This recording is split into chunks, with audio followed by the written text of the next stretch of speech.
আজকে চলে এলাম নরসিংদী জেলার বেলাবো থানার আনোয়ার হোসেন চিস্তি সাহেবের সবচেয়ে বড় মাদ্রাসায়, যা আমাদের পার্শ্ববর্তী গ্রাম নারায়ণপুর ইউনিয়নের কাঙ্গালিয়া গ্রামে অবস্থিত।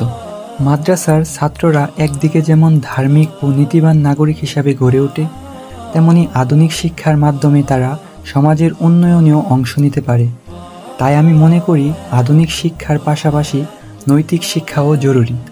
আপনি মারা গেলে দুনিয়ার কোনো কিছুই আপনার সাথে যাবে না, কিন্তু আপনি যদি আপনার একজন সন্তানকে ইসলামিক নৈতিক শিক্ষায় শিক্ষিত করতে পারেন, আপনার এই সন্তানই আপনার কবরের পাশে গিয়ে দোয়া করবে।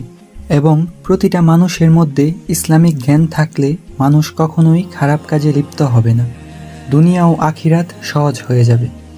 এই নিষ্পাপ চেহারাগুলার গায়ে পাঞ্জাবি আর মাথায় টুপি মা বাবার থেকে দূরে গিয়ে আল্লাহ তাআলার কোরআন, নবীর হাদিস পাঠ করে থাকে।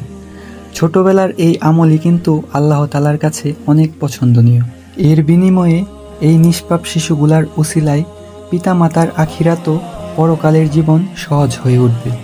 তাই আমি সকল পিতামাতাকে অনুরোধ করব, আপনার একটি সন্তানকে হলেও ইসলামিক শিক্ষায় শিক্ষিত করে তুলুন। দুনিয়া ও আখিরাতের জীবন সহজ করুন। প্রতিটি ঘরে একটি করে হাফেজ আলেম গড়ে তুলুন। মানুষকে ইসলামের পথে আহ্বান করুন। দেখা হবে অন্য ভিডিওতে।